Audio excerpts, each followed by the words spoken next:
Hello drama lovers, welcome to the drama site. ఈ వీడియోలో మనం 2022లో విడుదలైన మై డియర్ డోనోవన్ అనే థాయిలాండ్ రొమాంటిక్ కామెడీ డ్రామాని ఎక్స్ప్లెయిన్ చేసుకోబోతున్నాం. స్టోరీ డ్రామా యొక్క హీరోయిన్ వాయిస్ ఓవర్తో స్టార్ట్ అవుతుంది. హీరోయిన్ ఇప్పుడు మనకు ఒక అమెరికన్ మోడల్ అయిన డోనోవన్ గురించి చెప్తూ ఉంటుంది. డోనోవన్ చూడడానికి చాలా హ్యాండ్సమ్ గా ఉంటాడు. ఇంకా డోనోవన్ హీరోయిన్ వాళ్ళ మమ్మీ మోడలింగ్ ఏజెన్సీ లోపలే పనిచేస్తూ ఉన్నాడు. హీరోయిన్ వాళ్ళ మమ్మీ పేరు ప్యారీ. ప్యారీ యొక్క మోడలింగ్ ఏజెన్సీలోనే డోనోవన్ ఇప్పుడు ఒక మోడల్ లా పనిచేస్తూ ఉన్నాడు. డోనోవన్ అమెరికా నుంచి థాయిలాండ్ కి వచ్చి ఉంటాడు కాబట్టి అతనికి థాయ్ భాష మాట్లాడడం అస్సలు రాదు. అందుకోసమే ఇప్పుడు పారి డోనోవన్ కోసం ఒక లాంగ్వేజ్ ట్రాన్స్లేటర్ ని వెతుకుతూ ఉంది. డోనోవన్ జనరల్ గా చాలా రూడ్. ఇంకా అతనితో పని చేయడానికి ఎవరో కూడా ఒక అడుగు అయితే ముందుకు వేయరు. అందుకే పారికి వేరే దారి కనిపించక తన కూతురైన మన హీరోయిన్ ని డోనోవన్ యొక్క ట్రాన్స్లేటర్ గా మారమని అంటుంది. ఆమెకి మంచి శాలరీ కూడా వస్తుందని చెప్పడంతో హీరో పారి ఒక ఆఫర్ ని యాక్సెప్ట్ చేస్తుంది. హీరోయిన్ ఏదో ఒక రీజన్ వల్ల తన అమ్మమ్మ తాతయ్య వాళ్ళ ఇంట్లోనే ఉంటుంది. వాళ్ళ మమ్మీతో కలిసి జీవించట్లేదు. ఇంకా తన ప్రొఫెషన్ ఏమో ఒక టీచర్. చిన్న స్కూల్లో ఒక టీచర్ జాబ్ చేస్తూ ఉంటుంది. నెక్స్ట్ సీన్ లో డోనోవన్ స్విమ్మింగ్ పూల్ నుంచి అప్పుడే బయటికి వచ్చి దేన్నో వెతుక్కుంటూ ఉంటే మేనేజర్ తన పాకెట్ లో నుంచి ఒక నెక్లెస్ ని తీసైతే ఇస్తాడు.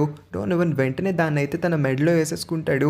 ఇక్కడే మనకి తెలుస్తుంది అతను అమెరికా నుంచి థాయిలాండ్ కి వచ్చింది మారియా అనే ఒక అమ్మాయిని వెతకడం కోసం. ఇంతకీ ఎవరా మారియా, ఎందుకు డోనోవన్ మారియాని వెతకాలనుకుంటున్నాడు అన్న విషయాలు మనకి త్వరలోనే తెలుస్తాయి. హీరోయిన్ వాళ్ళ అమ్మమ్మ దగ్గరికి వచ్చి తను వాళ్ళ అమ్మ కంపెనీలోనే ఒక కొత్త జాబ్ ని చేస్తూ ఉందన్న విషయాన్ని చెప్పి తాతయ్యకి ఈ విషయం తెలియనివ్వద్దు అమ్మమ్మ అని కూడా చెప్తుంది.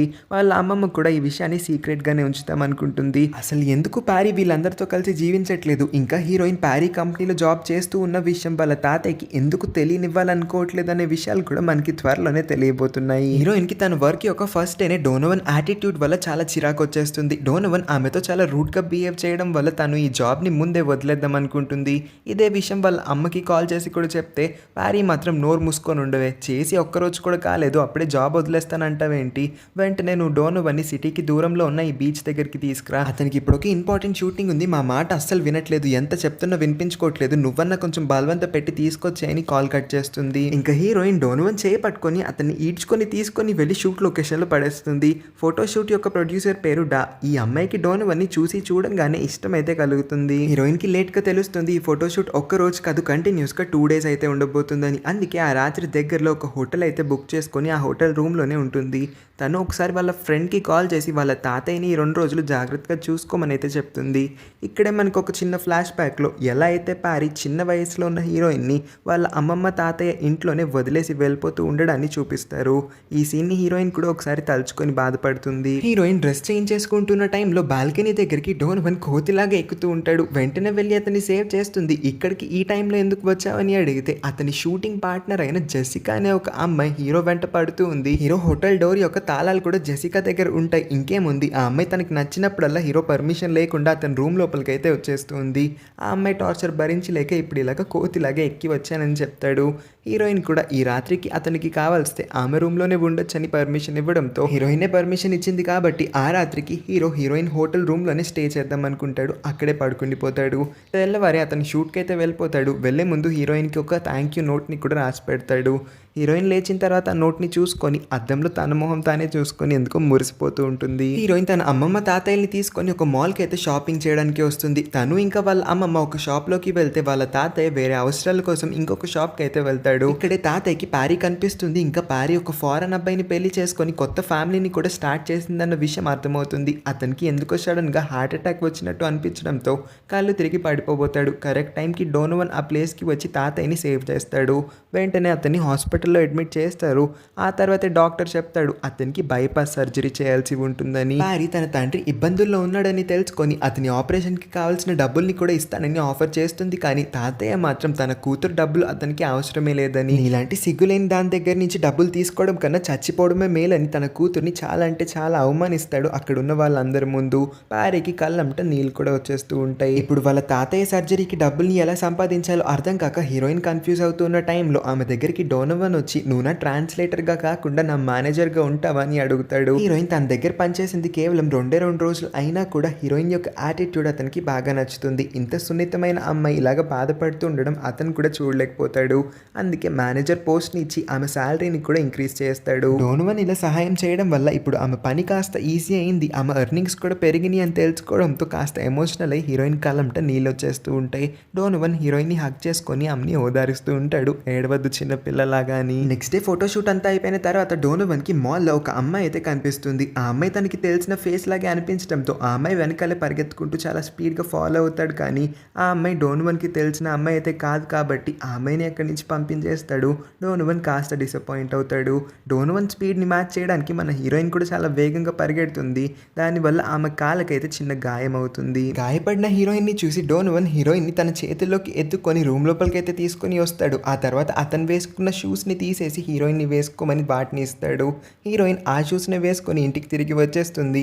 తను కాస్త హ్యాపీగా కూడా ఫీల్ అవుతుంది డోనోవన్ తనకి ఇస్తున్న ఎక్స్ట్రా కేర్ని చూసి. ఇంట్లో వాళ్ళ అమ్మ సరుకుల లిస్ట్ని రాసిపెట్టి ఉండడాన్ని గమనించిన హీరోయిన్ ఆ లిస్ట్ని తీసుకొని తన ఫ్రెండ్ షాప్కి అయితే వెళ్తుంది. ఆ సరుకులన్నింటినీ కొనుక్కోవడం కోసం సామాన్లన్నీ కొనుక్కొని తిరిగి ఇంటికి వచ్చేస్తున్న టైంలో కొంతమంది రౌడీలు మన హీరోయిన్ని ఇబ్బంది పెడుతూ ఉంటారు.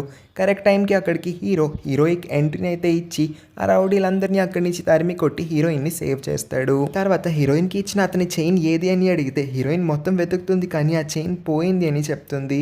అలా వాళ్ళిద్దరూ మాట్లాడుకుంటూ ఉన్న టైంలో వెనకాల హీరోయిన్ ఫ్రెండ్ అయితే ఆ చైన్ని తీసుకొచ్చి ఇస్తాడు. ఇందక్కడ నువ్వు వచ్చినప్పుడు షాప్లోనే ఈ చైన్ని మర్చిపోయావు, అందుకే నేను దీన్ని తీసుకువచ్చానని అయితే చెప్తాడు. ఆ చైన్ మన హీరో ఫేవరెట్ చైన్ కాబట్టి అతని చేతిలోంచి దాన్ని వెంటనే లాగేసుకుంటాడు. ఆ తర్వాత హీరోయిన్ ఇద్దరికి ఒకరిని పరిచయం చేయిస్తుంది. తర్వాత రోజు డోనోవన్ ఎప్పుడు అతని మెడలో వేసుకునే ఆ చైన్ పైన మారియా అనే ఒక పేరు ఉండడంతో ఖచ్చితంగా మారియా అతని గర్ల్ ఫ్రెండ్ అయి ఉంటుందేమో అని కాస్త అప్సెట్ అవుతుంది మన హీరోయిన్. అప్పుడే తనకి వాళ్ళ మమ్మీ నుంచి కంపెనీకి రమ్మని అయితే ఒక పిలుపు వస్తుంది. హీరోయిన్ ఇంకా హీరో ఇద్దరు కూడా వెంటనే కంపెనీకి వెళ్తే మ్యారీ వాళ్ళిద్దరికి కొన్ని లీక్డ్ ఫొటోస్ ని చూపిస్తుంది. ఆ ఫొటోస్ లో రాత్రి హీరోయిన్ ని తన చేతిలోకి ఎత్తుకొని ఉంటాడు కదా, అవే ఫొటోస్ లీక్ అయినాయి. ఇప్పుడు ఇంటర్నెట్ మొత్తంలోనూ కూడా ఇవే వైరల్ అవుతూ ఉన్నాయి. దీనివల్ల మన కంపెనీకి కూడా ఇప్పుడు నష్టం రాబోతుందని హీరోయిన్ ని తిడుతూ ఉంటుంది. పాపం కూతుర్ని వాళ్ళ మమ్మీ బాగా తిడుతుంది, ఏదో హీరోయిన్ తప్పు చేసింది అన్నట్టు. ఇంకా హీరోని కూడా ఫేస్ చేయలేక బిల్డింగ్ డాబా పైకి వెళ్ళి కూర్చొని ఏడుస్తూ ఉంటుంది. హీరోకి విషయం అర్థమై ఎందుకు మీరు ఆ అమ్మాయిని అలా తిడుతూ ఉన్నారని పారీని క్వశ్చన్ చేస్తాడు. ఆ బోడి దాని గురించి వదిలే కానీ ఇప్పుడు మన ప్రాబ్లమ్ని మనం సాల్వ్ చేసుకోవాలి. కంపెనీకి ఎటువంటి నష్టం కలగకూడదంటే గుర్తుందో లేదో ఆ రోజు బీచ్ యొక్క ఫోటో షూట్ ప్రొడ్యూసర్ అయిన ఆ అమ్మాయి ఇప్పుడు మనకి హెల్ప్ చేస్తాననింది. జస్ట్ నువ్వు డాతో కలిసి ఒక డిన్నర్ డేట్కి వెళ్ళాల్సి ఉంటుంది. డా హెల్ప్ చేసిందంటే ఖచ్చితంగా ఈ ఇష్యూ వీలంత తొందరగా రిజాల్వ్ అయిపోతుంది. నువ్వు మాత్రం ఆ అమ్మాయితో డిన్నర్ డేట్కి వెళ్ళడం అసలు మర్చిపోద్దని అయితే చెప్తుంది. హీరో పారీ మాటల్ని పెద్దగా ఏమి పట్టించుకోకుండా డాబా పైన కూర్చొని ఏడుస్తున్న మన హీరోయిన్ దగ్గరికి వచ్చి ఆమెని కన్ఫ్రంట్ చేద్దాం అనుకుంటాడు. కానీ హీరోయిన్ అతన్ని ఇక్కడి నుంచి వెళ్ళిపోమని అంటుంది. ఎవరు నీ గురించి ఏమనినా, ఎవరు నిన్ను పట్టించుకోకపోయినా సరే నేను మాత్రం నీతోనే ఉంటాను, ఎప్పటికీ నువ్వు నా అసిస్టెంట్ గానే ఉంటావు, నేను నీకు తోడుగా ఉంటానని ప్రామిస్ చేస్తాడు. హీరోయిన్ కి ఈ మాటలు కొంచెం ధైర్యాన్ని ఇస్తాయి. ఇప్పటికీ కాస్త ఏడుపు అయితే ఆపుతుంది. తర్వాత డోనోవన్ హీరోయిన్ ఒక గేమ్ సెంటర్ కి కూడా తీసుకొచ్చి బోల్డ్ అని గేమ్స్ ఆడిస్తాడు. ఇంకా హీరోయిన్ మూడ్ అయితే పూర్తిగా నయమైపోతుంది. ఆమె తన పర్సనల్ విషయాలన్నీ కూడా డోనోవన్తో షేర్ చేసుకుంటుంది. డోనోవన్కి కూడా ఇప్పుడు హీరోయిన్ పైన నమ్మకం కలగడంతో అతని యొక్క విషయాల్ని కూడా నిదానంగా షేర్ చేయడం మొదలు పెడతాడు. అతను యాక్చువల్లీ ఒక అమ్మాయిని వెతుక్కుంటూ అమెరికా నుంచి థాయిలాండ్కి వచ్చాడని, ఆ అమ్మాయిని వెతకడం కోసం మాత్రమే ఇతను ఈ మోడల్ జాబ్ని ఎంచుకున్నాడని, బికాస్ ఒక ఫేమస్ మోడల్ అయ్యాడంటే కనీసం ఇతని ఫేమ్ వల్లన్నా తను వెతుకుతున్న ఆ అమ్మాయి వీలంత తొందరగా దొరుకుతుందని అయితే ఇతను భావిస్తాడు. అలా మాట్లాడుతూనే అడగకూడదు అనుకుంటూనే హీరోయిన్ ఆఖరికి మేరియా ఎవరన్న విషయాన్ని కూడా అడిగేస్తుంది. ఇప్పటికీ హీరో రివీల్ చేస్తాడు మేరియా తన సొంత అక్క అని. ఇంకా ఇంతసేపు మాట్లాడిన ఆ అమ్మాయి కూడా మేరియానే. నీకు మేరియా గురించి తెలుసుండదేమో అనుకొని అమ్మాయి అని 10 సార్లు అమ్మాయి అని చెప్పాను అని కూడా చెప్తాడు. హీరోయిన్ ఊపిరి పీల్చుకుంటుంది. బికాజ్ ఎక్కడ మేరియా తన గర్ల్ ఫ్రెండ్ ఏమో అని ఇన్ని రోజులు ఈమె భ్రమపడింది కాబట్టి. హీరో కూడా ఆ ప్రొడ్యూసర్ డా ఇతన్ని బాగా ఫోర్స్ చేస్తూ ఉండడంతో ఆమెతో కలిసి డిన్నర్ డేట్కి వెళ్ళడానికి ఒప్పుకుంటాడు. నెక్స్ట్ డే కళ్ళు తెరిచి చూస్తే హీరోయిన్ ఇంటర్నెట్లో ఉన్న వాళ్ళిద్దరి యొక్క రూమర్స్ అన్నీ కూడా మాయమైపోయి ఉండడాన్ని గమనిస్తుంది. అమ్మయ్య అనుకొని చాలా హ్యాపీగా కూడా ఫీల్ అవుతుంది. హీరో వెతుకుతూ ఉన్న తన అక్క మేరియాని వెతకడానికి హీరోయిన్ కూడా అతనికి సహాయపడదాం అనుకుంటుంది. ఒక పోస్టర్ని తయారు చేసి హీరోతో కలిపి ఒక వీడియోని తీసి దాన్ని ఇంటర్నెట్లో పోస్ట్ చేస్తుంది. సో దట్ ఆ వీడియోకి కాస్త రీచ్ వచ్చినా సరే ఎవరో ఒకరికి మేరియా గురించి తెలిస్తే వాళ్ళు వీళ్ళని కాంటాక్ట్ అయ్యి మేరియా గురించి వీళ్ళకి తెలియజేస్తారన్న హోప్తో డోనోవన్ ఆ ప్రొడ్యూసర్ డా చెప్పిన రెస్టారెంట్కి అయితే వస్తాడు. అక్కడ ఆమె చాలా తెలివిగా డ్రగ్స్ని కలిపిన ఒక పర్ఫ్యూమ్ని డోనోవన్ బాడీ పైన స్ప్రే చేస్తుంది. దానివల్ల తను నిదానంగా కాన్షియస్నెస్ని కోల్పోతూ ఉంటాడు, మత్తులోకి వెళ్తూ ఉంటాడు. ఇదే మంచి టైం అనుకున్న ఆ ప్రొడ్యూసర్ తన్ని సెడ్యూస్ చేయడానికి ట్రై చేస్తుంది. డోనోవన్కి విషయం అర్థమై ఆ ప్లేస్ నుంచి తప్పించుకోవడానికి ట్రై చేస్తాడు. కానీ అన్ని చోట్ల డోర్స్ లాక్ అయి ఉండడంతో ప్రస్తుతానికి వాష్రూమ్ లోపలికి వెళ్ళి తాళం వేసుకొని హీరోయిన్కి కాల్ చేసి విషయం అంతా చెప్పి అతనున్న లొకేషన్ని కూడా షేర్ చేసి వెంటనే అతనికి వచ్చి సహాయం చేయమని అడుగుతాడు. ఆ తర్వాత అతను వాష్రూమ్ లోపల నుంచి బయటికి వస్తే ప్రొడ్యూసర్ డా యొక్క మనుషులందరూ కూడా హీరోని చుట్టుముట్టేస్తారు. వాళ్ళందరితో ఫైట్ చేసి ఎలాగోలాగా వాళ్ళ నుంచి అయితే తప్పించుకోగలుగుతాడు. చేస్తాడు. కరెక్ట్ టైంకి హీరోయిన్ ఇంకా హీరోయిన్ యొక్క బెస్ట్ ఫ్రెండ్ కూడా అక్కడికి వచ్చి హీరోని ప్రొడ్యూసర్ డా నుంచి సేవ్ చేయగలుగుతారు. కార్లో వెళ్తూ ఉన్నప్పుడు డా డోనోవన్కి మెసేజ్ చేస్తుంది దట్ నాకు నీ ఇంటి అడ్రస్ కూడా తెలుసు, నువ్వు ఎక్కడ ఉంటున్నావు కూడా తెలుసు, నేను నీ ఇంటికన్నా రాగలను అని బెదిరించడంతో ఇప్పుడు హీరో కాస్త బెదిరిపోతాడు. ఈ విషయం తెలుసుకున్న హీరోని ఆమె ఇంటికి తీసుకువెళ్దాం అనుకుంటుంది. ఇక పై నుంచి వీళ్ళిద్దరూ కలిసి ఒకే ఇంట్లో ఉండబోతున్నారు. హీరోయిన్కి హీరో అసలు విషయాన్ని కూడా చెప్తాడు. తను ఇదంతా కేవలం హీరోయిన్ ఇంకా హీరో యొక్క వైరల్ వీడియోస్ని ఇంటర్నెట్ నుంచి తీయించడానికి మాత్రమే చేస్తూ ఉన్నాడని, ఇంకా అతనికి వేరే ఇంటెన్షన్ ఏమీ లేదని చెప్పడంతో హీరోయిన్ ఆ డా ఎంత డేంజరసో ఇప్పుడు అర్థం చేసుకొని హీరోని ఎలాగన్నా ఆమెకి దూరం పెట్టాలనుకుంటుంది. ఒకే ఇంట్లో ఉంటున్నారు, ఇద్దరు ఒకరికి ఒకరు అట్రాక్ట్ అవుతారు. ఇద్దరు కూడా ముద్దు పెట్టుకునే కరెక్ట్ టైంకి ప్యారీ వాళ్ళకి కాల్ చేసి వెంటనే కంపెనీకి రమ్మని పిలుస్తుంది. ఇద్దరు ఆఫీస్కి వచ్చిన తర్వాతే ఆమె రివీల్ చేస్తుంది డా డోనోవన్ పైన ఇప్పుడు కేసు ఫైల్ చేయాలనుకుంటుందంట. అంత పెద్ద తప్పు ఏం చేశారని అడిగితే డిన్నర్కి వెళ్ళమన్నారు, వెళ్ళాను. వెళ్తే అక్కడేమో నాకు డ్రగ్స్ కలిపిన పర్ఫ్యూమ్ని స్ప్రే చేసింది, దానివల్ల నేను అన్కాన్షియస్ అయ్యాను, తను నాతో మిస్బిహేవ్ చేయబోయింది. ఇంకా నాకు ఎన్విరాన్మెంట్ నచ్చక అక్కడి నుంచి అయితే వచ్చేసాను. ఇంతకు మించి నిన్నైతే ఏం జరగలేదు, ఈ మాత్రం దానికి డా నా పైన ఎందుకు కేసు ఫైల్ చేయాలనుకుంటుందో నాకైతే అర్థం కావట్లేదని కాస్త గట్టిగా చెప్తాడు.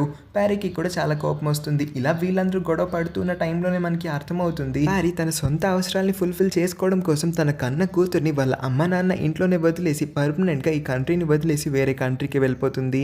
వేరే కంట్రీలో ఇంకొక ఫారెన్ అబ్బాయిని పెళ్లి చేసుకొని మళ్ళీ తన పనంతా అయిపోయిన తర్వాత తిరిగి థాయిలాండ్కి వచ్చేసి ఇక్కడ ఇలాగే ఈ మోడలింగ్ ఏజెన్సీని స్టార్ట్ చేసింది. వీళ్ళ ముగ్గురి గొడవ సెకండ్కి పెరిగిపోతూ ఉండడంతో ప్యారీకి చాలా కోపం వచ్చి తన కూతురు చెంప పగలగొడుతుంది. ఇంకా తన జాబ్లో నుంచి కూడా పీకేసి తన శాలరీని కూడా ఇచ్చేసి అక్కడి నుంచి వెళ్ళిపోమని చెప్తుంది. హీరోయిన్ కూడా చాలా బాధగా హీరో పిలుస్తూనే వినిపించుకోకుండా అక్కడి నుంచి వెళ్ళిపోతుంది. కానీ ప్యారీకి తన మిస్టేక్ తనకి తర్వాత తెలుస్తుంది. హీరోయిన్ లేకపోతే డోనోవన్కి చాలా ఇబ్బంది అవుతుందని అర్థం చేసుకొని ఆమె శాలరీని పెంచి మరొకసారి హీరోయిన్ని హైర్ చేసుకుంటుంది. హీరోయిన్కి చాలా మంచిగా సారీ కూడా చెప్పడంతో ఎంతైనా వాళ్ళ అమ్మే కదా కొట్టింది అనుకొని వాళ్ళ అమ్మని క్షమించేస్తుంది. డోనోవన్ దగ్గరికి తన కో యాక్ట్రెస్ అయిన జెసికా అనే ఒక అమ్మాయి వచ్చి నాకు మేరియా గురించి బాగా తెలుసు, నేను మేరియా గురించి నీకు అన్ని విషయాలు చెప్తాను, కాకపోతే నువ్వు నన్ను రాత్ర మా ఇంట్లో ఒంటరిగా కలవాలి, అప్పుడే అన్ని విషయాలు చెప్తానని అయితే చెప్తుంది. రాత్రి తను జెసికా వాళ్ళ ఇంటికి అయితే వెళ్తాడు. జెసికా మేరియా ఉన్న ఒక పిక్చర్ని చూపించి నాకు మేరియా గురించి తెలుసు కానీ ప్రస్తుతం మేరియా ఎక్కడ ఉంటుందన్న విషయం మాత్రం తెలియదని చెప్పి డోనోవన్కి క్లోజ్ అవడానికి ట్రై చేస్తుంది. కానీ డోనోవన్ ఆ అమ్మాయిని పక్కకి తోసేసి హీరోయిన్ దగ్గరికి అయితే వచ్చేస్తాడు. ఇంకా హీరో తన ఫీలింగ్స్ని దాచుకోవాలనుకోవట్లేదు. ఆఖరికి హీరోయిన్కి ప్రపోజ్ చేస్తాడు. హీరోయిన్ కూడా తన ప్రపోజల్ని యాక్సెప్ట్ చేస్తుంది. ఇక్కడ వీళ్ళిద్దరూ వాళ్ళ ఫస్ట్ కిస్ని కూడా షేర్ చేసుకుంటారు. అలా వాళ్ళ డేటింగ్ జర్నీ స్టార్ట్ అవుతుంది. ఇద్దరు కలిసి చాలా హ్యాపీగా ఉంటారు. హీరోయిన్ ప్రేమలో ఉందని తెలుసుకొని వాళ్ళ అమ్మ ప్యారీ ఇప్పుడు హీరోయిన్కి డేటింగ్ టిప్స్ని ఇవ్వడానికి తన దగ్గరికి పిలుస్తుంది. ప్యారీ ఇప్పుడే రివీల్ చేస్తుంది ఒకప్పటి ఆమె స్టోరీని కూడా. యాక్చువల్లీ ఒకప్పుడు ప్యారీ ఒక అతను అయితే ప్రేమించి ఉంది. వాళ్ళిద్దరూ కూడా బాగా ప్రేమించుకున్నారు, బోల్డ్ అని రోజుల వరకు డేటింగ్ చేసుకున్నారు. కానీ అతని వల్ల ఈమె ప్రెగ్నెంట్ అయింది పెళ్ళి అవ్వకముందే. ప్రెగ్నెంట్ అయిందన్న విషయం తెలియగానే ఆమె బాయ్ ఫ్రెండ్ ఆమెని వదిలేసి చాలా దూరంగా వెళ్ళిపోయాడు. ఇంకా అప్పటి నుంచి అతని జాడ కూడా తెలియలేదు. ఇదే విషయంపై ప్యారీకి ఇంకా వాళ్ళ నాన్నకి ఎప్పుడు గొడవలు అవుతూ ఉండేవి. ఇంకా ప్రతిరోజు వాళ్ళ నాన్నతో గొడవ దేనికి పడడం అనుకున్న ప్యారీ తన కూతుర్ని వాళ్ళ అమ్మ నాన్నల దగ్గరే వదిలేసి శాశ్వతంగా వాళ్ళకి దూరంగా వెళ్ళిపోతుంది వేరే కంట్రీకి. సో ప్యారీ తన లవ్ లైఫ్లో ఫెయిల్ అయింది కాబట్టి కనీసం తన కూతురు లవ్ లైఫ్ అన్న సక్సీడ్ అవ్వాలని ఇలాంటి విషయాలన్నీ ఇప్పుడు షేర్ చేసుకుంటూ ఉన్నానని కూడా చెప్తుంది. హీరోయిన్ కూడా వాళ్ళ అమ్మ స్టోరీని తెలుసుకొని కాస్త బాధపడుతుంది. డోనోవన్కి ప్రతిరోజు వింత వింత పీడ కళలన్నీ వస్తూ ఉంటాయి. ఇవాళ కూడా అతనికి ఆ కళలు రావడం వల్ల సరిగ్గా నిద్రపోలేకపోతాడు. ఆఖరికి అతని యొక్క మెయిన్ ఫ్లాష్ బ్యాక్ ని మనందరికీ కూడా రివీల్ చేస్తారు. అమెరికాలో ఉన్నప్పుడు డోనోవన్ ఇంకా వాళ్ళ అక్క మేరియా ఇద్దరు కూడా చాలా అంటే చాలా పూర్. అందుకే డబ్బుల్ని సంపాదించడం కోసం డోనోవన్ ఇల్లీగల్ ఫైట్స్ లో పార్టిసిపేట్ చేస్తూ ఉంటాడు. ఎన్ని దెబ్బల్ని కాసినా గెలిస్తే వచ్చే డబ్బులతోనే తను ఇంకా మేరియా కూడా ఇద్దరు హ్యాపీగా జీవిస్తూ ఉండేవారు. కానీ ఒకరోజు డోనోవన్ ఇంటికి వచ్చి చూస్తే మేరియాని ఎవరో చాలా దారుణంగా అబ్యూస్ చేసి ఉంటారు. వాడు ఎవడో కనుక్కొని డోనోవన్ వాడిని చాలా చాలా చాలా దారుణంగా కొడతాడు. వాడైతే ఆన్ ద స్పాట్ చచ్చిపోయాడు. ఈ మర్డర్ ఇన్సిడెంట్ వల్ల డోనోవన్కి 1 సంవత్సరం జైలు శిక్ష అయితే పడుతుంది. జైలు నుంచి తిరిగి వచ్చాక మేరియా థాయిలాండ్కి వెళ్ళిందని అయితే తెలుస్తుంది డోనోవన్కి. అందుకే మేరియాని వెతుక్కుంటూ డోనోవన్ అమెరికా నుంచి థాయిలాండ్కి అయితే వచ్చేసి ఉంటాడు. మేరియా గుర్తుగా డోనోవన్ దగ్గర ఒక రింగ్ మాత్రమే ఉండింది. ఆ రింగ్ పైన మేరియా అని రాసి పెట్టి కూడా ఉంటుంది. అదే రింగ్ ని ఇప్పుడు డోనోవన్ చైన్ లాగా చేయించుకొని ప్రతిరోజు తన మెడలో వేసుకొని తిరుగుతూ ఉంటాడు. ప్రొడ్యూసర్ డా ఇప్పటికీ కూడా తన ఓటమిని ఒప్పుకోదు. తనకి లొంగని హీరో పైన ఎలాగైనా రివెంజ్ తీర్చుకుందాం అనుకుంటుంది. అందుకే హీరో గురించి కొంచెం రీసెర్చ్ చేస్తే హీరో ఒకప్పుడు 1 సంవత్సరం పాటు తప్పు చేసి జైలుకి వెళ్ళాడని తెలుస్తుంది.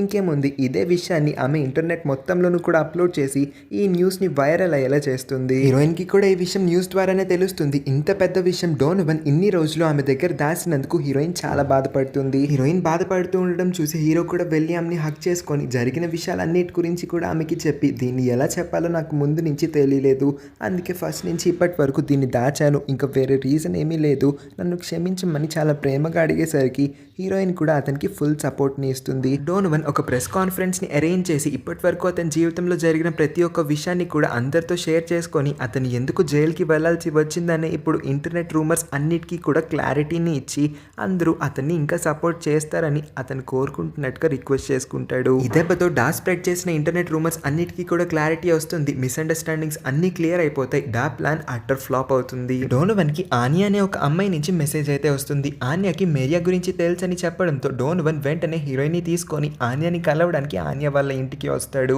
చూస్తే ఆనియా దగ్గర కూడా మేరియా యొక్క ఇంకొక రింగ్ ఉంటుంది. అదే రింగ్ ని డోనోవన్ చేతికి కూడా ఇస్తుంది. ఆనియా డోనోవన్ ని మేరియా యొక్క సమాధి దగ్గరికి తీసుకొని వస్తుంది. ఇక్కడే ఈ స్టోరీ యొక్క అతిపెద్ద ట్విస్ట్ అయితే రివీల్ అవుతుంది. డోనోవన్ జైలుకి వెళ్ళిన తర్వాత ఆ 1 సంవత్సరం మేరియా జీవించడానికి చాలా ఇబ్బంది పడింది. అదే టైంకి మేరియాకి ఆనియా అనే ఈ అమ్మాయి పరిచయం అవుతుంది. ఒక అబ్బాయి వల్ల తన జీవితంలో ఒకసారి ఇబ్బంది పడిన మేరియా ఇంకెప్పుడు కూడా ఆ అబ్బాయిల మొహం కూడా చూడాలనుకోలేదు. ఆ అబ్బాయిల జాతి పైన విరక్తి పుడుతుంది. అందుకే నిదానంగా ఆనియా ఇంకా మేరియాని క్లోజ్ అవుతూ వచ్చారు. ఇద్దరు ఒకరిని ఒకరు ప్రేమించుకోవడం స్టార్ట్ చేశారు. కొన్ని నెలల పాటు వీళ్ళిద్దరి రిలేషన్ బానే ఉంది. కానీ కొన్ని రోజుల తర్వాత ఆనియా వాళ్ళ నాన్న అయితే చనిపోయి ఉంటాడు. అందుకే ఆనియా వాళ్ళ నాన్న ఫ్యూనరల్ ని అటెండ్ అవ్వడం కోసం థాయిలాండ్ కి తిరిగి వస్తుంది. అక్కడే తన ఫ్యామిలీ మొత్తము కూడా తన్ని బలవంత పెట్టి పెళ్లి చేసేస్తారు. ఆనియా కూడా మేరియా గురించి వాళ్ళ ఇంట్లో వాళ్ళెవరికి చెప్పి వాళ్ళందరినీ బాధ పెట్టాలనుకోలేదు. అందుకే వాళ్ళెవరికి నో చెప్పలేక వాళ్ళు చూపించిన అబ్బాయితోనే తల దించి తాళి కట్టించుకుంటుంది. ఆనియాకి పెళ్ళైందన్న విషయం తెలుసుకొని మేరియా కూడా చాలా వేగంగా అమెరికా నుంచి థాయిలాండ్ కి వచ్చేసి ఆనియాని కలిసి అసలు ఏమైందో కూడా తెలుసుకుంటుంది. ఆనియా మేరియాకి జరిగిందంతా క్లియర్ గా అర్థమయ్యేలా చెప్తుంది. తన ఫ్యామిలీ మెంబర్స్ కి నో చెప్పలేకపోయింది. ఇక పై నుంచి మనిద్దరం కూడా కలిసి ఉండలేమన్న విషయాన్ని రివీల్ చేయడంతో మేరియా చాలా బాధగా ఆనియాకి పర్మనెంట్ గా గుడ్ బై చెప్పి అక్కడి నుంచి వెళ్ళిపోతుంది. ఒకరోజు మేరియా నుంచి ఆనియాకి ఒక లెటర్ అయితే వస్తుంది. ఆ లెటర్ లో తను వాళ్ళ తమ్ముడిని మిస్ అవుతుంది. వాళ్ళ తమ్ముడు ఇప్పుడు ఎలాగో తనతో లేడు. ఇంకా ఆనియా కూడా ఇప్పుడు తనతో లేకపోవడంతో తను చాలా ఒంటరిగా ఫీల్ అవుతూ ఉంది. అందుకే తను తన ప్రాణాలను తీసుకోవాలనుకుంటుందని చెప్పి సూసైడ్ నోట్ నైతే పంపించి ఉంటుంది. అనుకున్నంత పని కూడా చేసేసుకుంటుంది. మేరియా అలా సూసైడ్ చేసుకుని చనిపోతుంది. ఈ మొత్తం స్టోరీని ఆనియా డోనోవన్ ఇంకా హీరోయిన్ ఇద్దరికి కూడా తెలియజేస్తుంది. డోనోవన్ చాలా అంటే చాలా బాధపడతాడు. తన అక్క పరిస్థితిని తలుచుకొని తన సమాధి దగ్గర కూర్చొని చాలా అంటే చాలా గట్టిగా ఏడుస్తూ ఉంటాడు. హీరోయిన్ అతన్ని వెనక్కి నుంచి హక్ చేసుకొని ఏడవద్దని ఓదారుస్తూ ఉంటుంది. అలా కొన్ని రోజులు గడుస్తాయి. హీరోయిన్ కంటిన్యూస్ గా హీరోకి ఇస్తున్న సపోర్ట్ వల్ల హీరో నిదానంగా మేరియా గురించి ఆలోచించడం తగ్గిస్తాడు. కానీ డా యొక్క రివెంజ్ మాత్రం ఇంకా కంప్లీట్ అయినట్టు మనందరికీ కనిపించదు. ఎందుకంటే ఒక రోజు తను తన డైమండ్ రింగ్ ని తీసుకొని వెళ్లి హీరోయిన్ పర్స్ లోపల వేసేస్తుంది. ఆ తర్వాత హీరోయిన్ తన రింగ్ ని దొంగలించినట్టు అందరి ముందు నిరూపించి పోలీసులకి చెప్పి హీరోయిన్ ని పోలీసులకి అరెస్ట్ చేస్తుంది. డోనోవన్ హీరోయిన్ ని కలవడానికి జైలుకి వెళ్తే హీరోయిన్ అతన్ని గట్టిగా హక్ చేసుకొని ఆమెకి చాలా భయం వేస్తుందని ఏడుస్తూ ఉంటుంది. హీరో ఎలాగైనా హీరోయిన్ ని బయటికి తీసుకువస్తానని ప్రామిస్ చేస్తాడు. కానీ ఇక్కడే డోనోవన్ కి జెసికా ద్వారా తెలుస్తుంది. ఆ రోజు డానే కావాలని హీరోయిన్ పర్స్ లోపల ఆ డైమండ్ రింగ్ ని వేసేసి హీరోయిన్ ని దోషిగా అందరి ముందు నిరూపించిందని. యాక్చువల్లీ జెసికా ఆ రోజు ఒక వీడియోని కూడా షూట్ చేసి ఉంటుంది డా ఈ పని చేస్తూ ఉన్నప్పుడు. కానీ ఇప్పుడు జెసికా ఆ వీడియోని హీరోకి ఇవ్వాలంటే తను హీరోయిన్ కి బ్రేకప్ చెప్పాల్సి ఉంటుందన్న ఒక ఫిట్టింగ్ అయితే పెడుతుంది. హీరో తప్పనిసరి పరిస్థితిలో జెసికా చెప్పినట్టు చేయాల్సి వస్తుంది. నచ్చకపోయినా సరే, ఇష్టం లేకపోయినా సరే హీరోయిన్కి బ్రేకప్ చెప్పి ఆమెని జైలు నుంచి విడిపిస్తాడు. అన్ని స్టోరీలో ఈ విలన్ అమ్మాయిలకి ఇదేం ఫ్యాంటసీనో నాకైతే అర్థం కాదు. ప్రేమించిన వాళ్ళకి బ్రేకప్ చెప్తేనే వాళ్ళు వీళ్ళకి సహాయం చేస్తానన్న ఫిట్టింగ్ ని ప్రతి చోట పెడుతూ ఉన్నారు ఈ మధ్య. జెసికా హీరోతో కలిసి పోలీసుల దగ్గరికి వెళ్ళి ఆ వీడియో ప్రూఫ్ ని చూపించి డాని అడ్డంగా అందరి ముందు ఇరికించేస్తారు. ఈ న్యూస్ బాగా వైరల్ అవుతుంది. ఇప్పుడు డా పరువు మొత్తం కూడా పోతుంది. ఆమెని జైల్లో వేసేస్తారు. డోనోవన్ బ్రేకప్ బ్రేకప్ చెప్పడం వల్ల హీరోయిన్ రోజంతా కూర్చొని ఏడుస్తూనే ఉంటుంది. ఈ విషయాన్ని తన ఫ్రెండ్ నోటీస్ చేస్తాడు. ఫ్రెండ్ ఇప్పుడు డోనోవన్ దగ్గరికి వచ్చి హీరోయిన్ ఎంత బాధపడుతూ ఉందో, నువ్వు నిజంగా హీరోయిన్ని ప్రేమిస్తే ఒకరి కోసం హీరోయిన్కి బ్రేకప్ చెప్పి ఉండవు, నువ్వు ఖచ్చితంగా హీరోయిన్ని ప్రేమించట్లేదని అతన్ని పాజిటివ్ వేలో రెచ్చగొడతాడు. ఈ మాటలు వినిన తర్వాత హీరో కూడా చాలా వేగంగా హీరోయిన్ దగ్గరికి వచ్చేస్తాడు. హీరో జెసికా వల్ల తనకి జరిగింది మొత్తం కూడా చెప్తాడు. ఇంకా ఇంతవరకు జరిగిందంతా కూడా మర్చిపోదాం, ఇంకెప్పుడు కూడా ఎవరి కోసం నేను నీకు బ్రేకప్ చెప్పను, నిన్ను దూరంగా పెట్టనని ప్రామిస్ చేసి ఆమెకి మరొకసారి కన్ఫెస్ చేస్తాడు. హీరోయిన్ కూడా అతను చేసిన తప్పుని క్షమించేస్తుంది. హీరోయిన్ తను ప్రేమిస్తున్న డానోవన్ని వాళ్ళ తాతయ్యకి పరిచయం చేద్దామని ఇంటికైతే తీసుకొని వస్తుంది. వాళ్ళ తాతయ్యకి ముందు నుంచే ఈ ప్రేమ పెళ్ళిపైన ఎటువంటి ఇంట్రెస్ట్ లేకపోవడంతో ఇప్పుడు తన మనవరాలు కూడా ఇదే తప్పు వాళ్ళ అమ్మలాగే చేస్తుందని తెలుసుకొని చాలా కోపంగా అతని రూమ్కి వెళ్ళి ఒక రివాల్వర్ని అయితే తీసుకొని వచ్చి డానోవన్ వైపు పాయింట్ చేస్తాడు. హీరోయిన్ వాళ్ళ అమ్మ ప్యారీ కూడా ఇప్పుడు అదే ఇంట్లో ఉంటుంది. ముస్లైన్ ఇప్పుడు పెద్ద తప్పు చేయబోతున్నాడని తెలుసుకొని అందరూ అతని చేతిలో నుంచి గన్ని లాక్కోవడానికి ట్రై చేస్తారు. కానీ అతను మాత్రం ఈ లోపే గన్తో షూట్ చేసేస్తాడు. కానీ బుల్లెట్ డోనోవన్కి తగలదు, ప్యారీకి వెళ్ళి తగులుతుంది.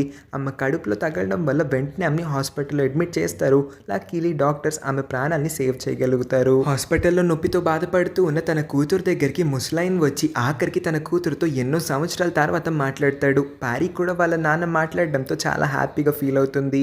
ఇద్దరు వాళ్ళు చేసిన తప్పులకి క్షమించమని ఒకరిని ఒకరు అడుగుతారు. ఇద్దరు కూడా ఒకరి తప్పుల్ని ఒకరు క్షమించేసుకుంటారు. అలా తండ్రి కూతుర్లు ఇద్దరు కూడా మళ్ళీ కలిసిపోయినట్టయితే మనకి కనిపిస్తుంది. నాకు ఈ సీన్స్ అన్నిటిని చూస్తే అత్తారింటికి దారేది సినిమా అయితే గుర్తొస్తుంది. తాతయ్య బ్రెయిన్ లో లవ్ మ్యారేజ్ పైన ఒపీనియన్ కూడా ఫైనల్ గా మారుతుంది అనుకుంటా. ఆఖరికి హీరోయిన్ లో ప్రేమని కూడా అతను యాక్సెప్ట్ చేస్తాడు. హీరోయిన్ హమ్మయ్య అనుకుంటుంది. కొన్ని రోజుల తర్వాత వీళ్ళిద్దరూ బీచ్ డేట్ కి వస్తారు. అక్కడ చాలా టైం ని స్పెండ్ చేసిన తర్వాత హీరోయిన్ కి ఒక నెక్లెస్ ని గిఫ్ట్ చేస్తాడు. ఆ నెక్లెస్ కి కూడా ఒక రింగ్ అటాచ్ అయ్యి ఉంటుంది. ఆ రింగ్ పైన మై డియర్ డోనోవన్ అని రాసి ఉంటుంది. ఇక్కడ హీరోయిన్ కి హీరో వెడ్డింగ్ కోసం కూడా ప్రపోజ్ చేస్తాడు. అతన్ని పెళ్లి చేసుకోమని, జీవితాంతం పువ్వుల్లో పెట్టుకొని చూసుకుంటానని ప్రపోజ్ చేయడంతో హీరోయిన్ కూడా చాలా హ్యాపీగా అతని వెడ్డింగ్ ప్రపోజల్ ని యాక్సెప్ట్ చేస్తుంది. తర్వాత హీరోయిన్ ని కిస్ చేసుకుంటాడు. అలా వీళ్ళిద్దరి స్టోరీకి ఒక మంచి హ్యాపీ ఎండింగ్ ని ఇచ్చినట్టు చూపించి ఈ డ్రామాను అయితే ఎండ్ చేస్తారు. ఈ స్టోరీ ఇంకా నా ఎక్స్ప్లెనేషన్ ఎలా అనిపించిందో కింద కామెంట్ చేయండి. అస్సలు మర్చిపోకుండా ఈ వీడియోకి ఒక లైక్ చేసి మన ఛానల్ని కూడా సబ్స్క్రైబ్ చేసుకోండి.